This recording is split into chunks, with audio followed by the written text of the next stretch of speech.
Hello, আসসালামু আলাইকুম। আমি professor Mohammad Ali, medicine and হৃদরোগ বিশেষজ্ঞ। আ এখন খুবই একটা কমন একটা ইস্যু নিয়ে আমি আজকে আসলে কথা বলতে চাই। এবছর প্রচণ্ড রকমের গরম পড়েছে এবং প্রতি বছরই কিন্তু এই গরমের মাত্রা দিন, দিন বাড়বে এবং এবছরের গরম বোধহয় এত গরম বোধহয় এর আগে কখনো পড়েনি। আমাদের কাছে অনেক রোগী আসছে অসুস্থ হয়ে। মূলত অতিরিক্ত গরম থেকে আমাদের কি ধরনের রোগ হতে পারে? আমরা কি ধরনের হেলথ ক্রাইসিসে পড়তে পারি? এবং আমরা কিভাবে এটাকে প্রতিরোধ করতে পারি বা কি উদ্যোগ নিতে পারি? মূলত এই বিষয়টা নিয়েই আজকে আমি কথা বলব। আমাদের বডির কিন্তু একটা নির্দিষ্ট টেম্পারেচার আছে। ধরেন আমাদের বডির টেম্পারেচার যেমন 37 ডিগ্রি সেন্টিগ্রেড অথবা 99 বা 100 ডিগ্রি সেন্টিগ্রেড। এটা কিন্তু আমার বডি একটা অদ্ভুত একটা সিস্টেমের মাধ্যমে, একটা থার্মোরেগুলেটর সিস্টেমের মাধ্যমে কিন্তু এটা মেইনটেইন করে। এবং যখন দেখা যায় যে আমরা অতিরিক্ত গরমে কাজ করি, তখন দেখা যায় আমাদের অনেক ঘাম হয়। এই ঘাম হওয়ার কারণ হচ্ছে আমাদের স্কিনের নিচে যে রক্তনালীগুলো আছে সেগুলো প্রসারিত হয় এবং সেখান থেকে পানি বের করে দেয় এবং ঘামের মাধ্যমে আমাদের শরীর থেকে কিন্তু টেম্পারেচারটাকে লস করা হয় যাতে বডির টেম্পারেচারটা মেইনটেইন হয়। এই অদ্ভুত একটা থার্মোরেগুলেটর সিস্টেমই কিন্তু অতিরিক্ত গরমে আমরা কাজ করলেও কিন্তু আমাদেরকে সুস্থ রাখে। কিন্তু যখন বাহিরের তাপমাত্রা অনেক বেড়ে যাবে, মানে আমাদের এনভায়রনমেন্টাল টেম্পারেচার যেটা এখনকার অবস্থায়, এখন যেমন আজকে ঢাকায় টেম্পারেচার প্রায় 40 ডিগ্রি সেন্টিগ্রেড এবং হয়তো ঢাকার বাইরে আরও অনেক জায়গা আছে যেখানে তাপমাত্রা আরও অনেক বেশি। তখন কিন্তু সেই অতিরিক্ত গরমে যদি আমরা কাজ করি তাহলে কিন্তু আমাদের বেশ কিছু হেলথ প্রবলেম হতে পারে। আমি মূলত এই বিষয়টা নিয়েই প্রথমে কথা বলতে চাই। মূলত অতিরিক্ত গরম থেকে ৩টা ঘটনা ঘটতে পারে।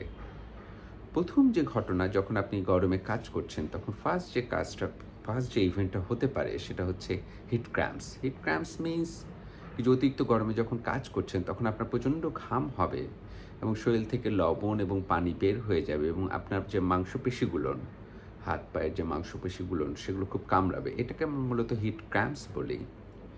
তারপরের যে ইস্যুটা, যদি আমি আরও কাজ করি তখন দেখা যাবে হিট এক্সহশন। এক্সহশন মিনস আপনার ভীষণ টায়ার্ড লাগবে, অনেক ঘাম হবে, একটু বমি, বমি পাবে বা কখনো বমি হবে, একটু মাথা ব্যথা করবে বা মাথা একটু ঘুরোবে বা আপনার খুব খারাপ লাগবে, খুব অস্থির লাগবে, ঘন শ্বাস পড়বে। এটাকে আমরা হিট এক্সহশন বলি। এবং সবচেয়ে সিরিয়াস যে কন্ডিশন, যেটা আমরা অলরেডি অনেকেই অ্যাওয়ার বা আমরা জানি, সেটা হচ্ছে হিট স্ট্রোক, যেটা খুব সিরিয়াস একটা কন্ডিশন। যখন আপনি দীর্ঘ সময় অতিরিক্ত গরমে কাজ করবেন তখন রোগী এই উপসর্গগুলোর পাশাপাশি একটা সময় এসে রোগী দেখা যাবে যে অনেক খারাপ হয়ে যাবে। রোগী দেখা যাবে যে অসংলগ্ন আচরণ করবেন, মানসিকভাবে কিছুটা ভারসাম্য হারিয়ে ফেলবে, সে আশেপাশের পরিবেশের সাথে রিঅ্যাক্ট করতে পারবে না এবং খুব বেশি সিরিয়াস হয়ে গেলে রোগী জ্ঞানও হারিয়ে ফেলতে পারে, ইভেন খিঁচুনিও হতে পারে। এবং এইসব রোগী যদি ইমিডিয়েটলি আমরা স্টেপ না নিই তাহলে সেক্ষেত্রে রোগীর মৃত্যুও হতে পারে। আজকে আমি নিউজ দেখলাম একটা, কি যে আজকে ২৪ ঘন্টায় প্রায় ৪ জন হিট স্ট্রোকে কিন্তু মারা গিয়েছে। তো কাজেই আমাদের অবশ্যই একটু সচেতন হওয়ার প্রশ্ন আসে, কি যে আমরা এই গরমজনিত কারণে যে রোগগুলো নিয়ে ভুগতে পারি সেটা যদি আমরা চট করে না বুঝতে পারি তাহলে এবং ইমিডিয়েটলি যদি আমরা স্টেপ না নিতে পারি তাহলে কিন্তু এটা আমাদের মৃত্যুর কারণ হতে পারে। মূলত এই বিষয়টার জন্যই মনে হয়েছে কি যে আমি এই ভিডিওটা তৈরি করি আর কি। এখন যদি যে কারণেই হোক, যদি অতিরিক্ত গরম থেকে রোগী অনেক খারাপ অনুভব করায়, তাহলে আমাদের অবশ্যই একটা ব্রেন নিতে হবে কি যে এটা আমার অনেক গরম থেকে হচ্ছে। তো সেই মুহূর্তে আমাদের আসলে কি করণীয়? ইমিডিয়েটলি আমাকে গরম কোনো জায়গা থেকে ঠান্ডা জায়গায় চলে আসতে হবে এবং ঠান্ডা কোনো প্লেসে আপনাকে থাকতে হবে। আপনি আপনার বাসায় ফিরে আসতে পারেন বা কোনো একটা রুমে ঢুকতে পারেন, ফ্যানটা ছেড়ে দিতে পারেন। একটু যদি উনি খুব খারাপ অনুভব করে বা আশেপাশের মানুষ তার শরীরটাকে ঠান্ডা পানি একটু টাওয়ালে বা তয়লাতে ভিজিয়ে বা একটু গামছা ভিজিয়ে শরীরটাকে একটু মুছে দিতে পারেন, ফ্যানটা ছেড়ে দিতে পারেন। যদি ফ্যানের সুযোগ না থাকে তাহলে একটু শরীরে বাতাস করতে পারেন এবং ভালো হয় যাদের সুযোগ আছে তারা যদি একটু এসিতে চলে আসতে পারে, তাহলে দেখা যাবে যে উনি কিছুটা হলেও ভালো অনুভব করবেন। আর যেহেতু প্রচুর পরিমাণে পানি এবং লবণ বেড়ে হয়ে গেছে, কাজে আপনাকে প্রচুর পরিমাণে সেই মুহূর্তে প্রচুর পরিমাণে পানি বা স্যালাইন বা ডাবের পানি বা লেবুর শরবত বা ফলের জুস এসব আপনাকে খেতে হবে এবং রেস্ট নিতে হবে। যেসব রোগী অনেকটা হিট স্ট্রোকের মতো প্রেজেন্টেশন, অনেক বেশি খারাপ অনুভব করছেন, উনি অসংলগ্ন, উনি উনি এলোমেলো আচরণ করছেন, বা উনার অনেক বমি হচ্ছে বা বমি ভাব হচ্ছে বা অনেক মাথা ব্যথা করছে, বা উনি জ্ঞান হারিয়ে ফেলেছেন, তাদের ক্ষেত্রে খুবই জরুরি যে ইমিডিয়েটলি তাকে হাসপাতালে শিফট করতে হবে। এবং এটা একটা মেডিকেল এমার্জেন্সি। যেমন আমাদের ব্রেনে স্ট্রোক হলে যেমন একটা সিরিয়াস কন্ডিশন, বা একটা হার্ট অ্যাটাক হলে বা হার্ট স্ট্রোক হলে, আপনার যেটাকে হার্ট অ্যাটাক বলে, আমরা হার্ট স্ট্রোক বলেন, হোয়াটএভার ইট ইজ, এটা যেমন একটা সিরিয়াস, তেমনি হিট স্ট্রোক কিন্তু সিরিয়াস। এবং এটা কেমন সিরিয়াস, স্টাডি বলে, গবেষণাগুলো বলে যে ৪ জন হিট স্ট্রোকের রোগীদের ভিতরে যদি সঠিক চিকিৎসা দেওয়া সত্ত্বেও কিন্তু ৪ জনের ভিতরে ১ জনের মৃত্যু হতে পারে। মানে এর মর্টালিটি রেট অলমোস্ট 25%।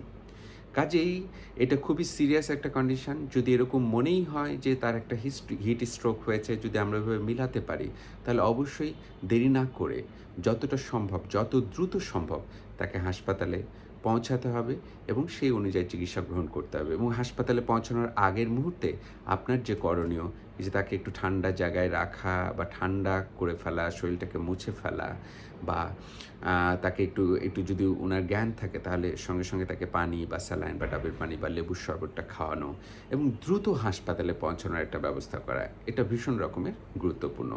এটার ব্যাপারে আমাদের সজাগ হতে হবে। এখন আমরা যদি ভাবি যে কারা মূলত হিট স্ট্রোকের রিস্কে, বা কারা মানে অতিরিক্ত গরম থেকে রিস্কে আছেন, যাদের মানে যারা খুব সিরিয়াস রকমের হেলথ হ্যাজার্ডে ভুগতে পারেন, তাহলে সবচেয়ে কমনলি যেটা ভাবতে হবে, এক্সট্রিম অফ এজ, যাদের বয়স অনেক কম, পার্টিকুলারলি বাচ্চারা, তাদের আসলে এখনও থার্মোরেগুলেটর সিস্টেমটা পুরোপুরি তৈরি হয় না। কাজেই তারা খুবই একটা রিস্কি একটা গ্রুপ।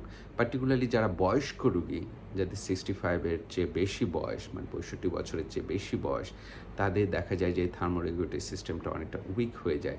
তাদের জন্য এটা ভীষণ রকমের রিস্কি। কিংবা যাদের বিভিন্ন ধরনের রোগ আছে, পার্টিকুলারলি প্রেশার আছে, ডায়াবেটিস আছে, বা হার্টের মানে হার্টের রোগী, কিংবা যাদের আগে ব্রেন স্ট্রোক করেছে, বা যাদের কিডনি প্রবলেম আছে, মূলত আমার কাছে এই ধরনের রোগীগুলো নিয়ে আসেন। তারাও কিন্তু ভীষণ রকমের রিস্কি। তারাও যদি অতিরিক্ত গরমে কোনো কারণে কাজ করতে চান, তাহলে কিন্তু তাদের এরকম ক্রাইসিস হওয়ার একটা সম্ভাবনা থাকে। এবং যারা যারা যারা পার্টিকুলারলি অতিরিক্ত গরমে কাজ করে, যাদের কোনো সুযোগ নেই, যেমন যারা রিক্সা চালান, রিক্সা পুলার, কিংবা যারা শ্রমিক বা কনস্ট্রাকশনে কাজ করেন, বা যারা কৃষি কাজ করেন, যাদের অতিরিক্ত গরমে কাজ করতে হয়, তারাও কিন্তু এরকম হিট রিলেটেড হেলথ হ্যাজার্ডে ভুগতে পারেন। কাজেই এই ইস্যুটা নিয়ে আমাদের অবশ্যই সচেতন হতে হবে। এখন যেহেতু অতিরিক্ত গরম, কাজে আমরা যদি এই জিনিসটাকে ব্রেনে না নিই যে আমরা খারাপ হয়ে যেতে পারি, এবং এটার জন্য যদি আমরা প্রিকশন না নিই, যদি আমরা এটার ব্যাপারে যদি আমরা অ্যালার্ট না হই, তাহলে কিন্তু অনেক ধরনের ক্রাইসিস হতে পারে। কাজেই আমরা একটু সচেতন হওয়ার চেষ্টা করব। কাজেই এই ধরনের সমস্যা যাতে না হয়, তাহলে খুবই গুরুত্বপূর্ণ আমাদের কিছু কিছু প্রিকশন নেওয়া, যাতে আমরা এ ধরনের ক্রাইসিসে না পড়ি। তার ভিতরে সবচেয়ে গুরুত্বপূর্ণ, যদি আমরা ভাবি যে আমরা কি করতে পারি যাতে এই ধরনের অতিরিক্ত গরম থেকে সমস্যা না হয়, সেটা যদি আমরা ডিসকাস করতে চাই, তাহলে আমাকে প্রথমেই বলতে হবে কি যে আপনি চেষ্টা করুন কি যে এই গরমে বের না হওয়ার জন্য। ট্রাই করেন যদি সম্ভব হয়। যদি সম্ভব হয় কাজগুলো সকালের দিকে, যদি কাজ করতেই হয়, বাহিরে কাজ করতেই হয়, সেটা সকালের দিকে বা বিকেলের পরে বা সন্ধ্যার দিকে এসে কাজগুলো করা যদি সম্ভব হয়, এটা একটা বিষয়।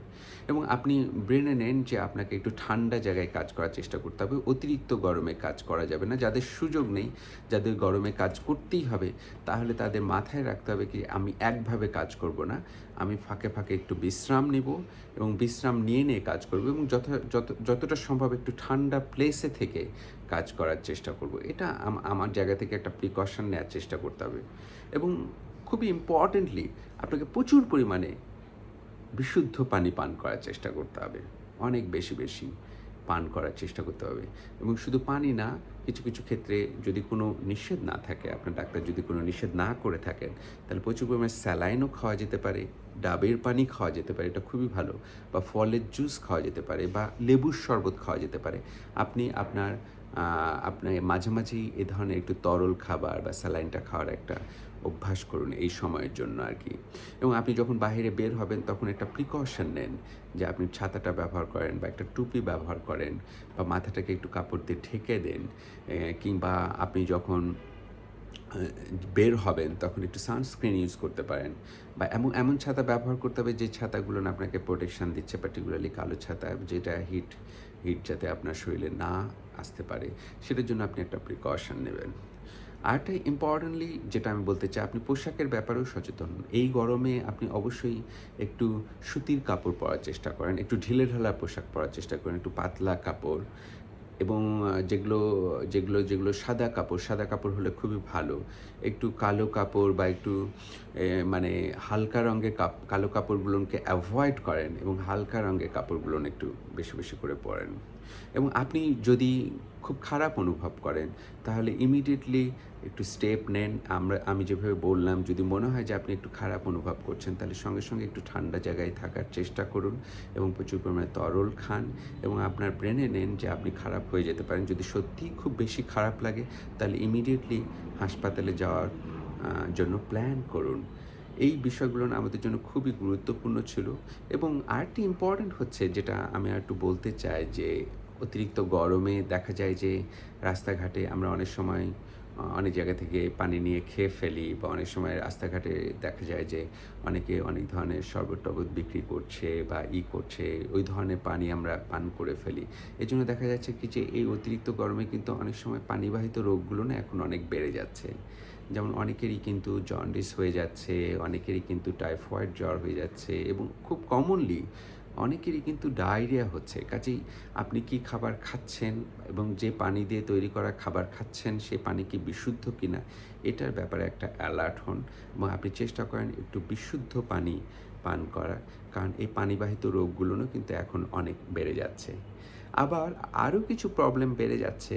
দেখা যায় যে আপনি অনেক ঠান্ডা জায়গা থেকে যখন হঠাৎ করে গরমে যাচ্ছেন বা অতিরিক্ত গরম থেকে হঠাৎ করে যখন ঠান্ডায় যাচ্ছেন, এই যে একটা টেম্পারেচার ফ্লাকচুয়েশন এর জন্য আপনার ঘাম বসেও কিন্তু আমাদের অনেক রোগী যাদের অ্যালার্জি বা অ্যাজমাজনিত সমস্যা আছে, তাদের দেখা যাচ্ছে কি যে এই সমস্যাগুলো কিন্তু অনেক বেড়ে যাচ্ছে।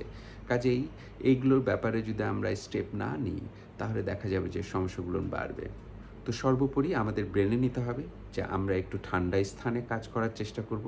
অতিরিক্ত গরমগুলোকে পরিহার করব যেভাবে সম্ভব, যতটা সম্ভব এবং প্রচুর পরিমাণে তরল খাবার চেষ্টা করব, পার্টিকুলারলি পানি এবং কিছু, কিছু ক্ষেত্রে খাবার স্যালাইন বা ডাবের পানি বা লেবুর শরবত এগুলো একটু পরিহার করব এবং আমরা যদি খুব খারাপ অনুভব করি, সঙ্গে, সঙ্গে আমরা প্রিকশন নেয়ার চেষ্টা করব এবং সেই অনুযায়ী একটা উদ্যোগ নেয়ার চেষ্টা করব এবং খুব খারাপ হলে আশেপাশের মানুষকে বলতে হবে, যদি আপনি জ্ঞান হারিয়েই ফেলেন, তাহলে যাতে তারা চট করে হাসপাতাল পর্যন্ত নিয়ে যাওয়ার মতো একটা ব্যবস্থা গ্রহণ করে। তো সবকিছু মিলে আপনারা ভালো থাকুন, সুস্থ থাকুন। আল্লাহ হাফেজ।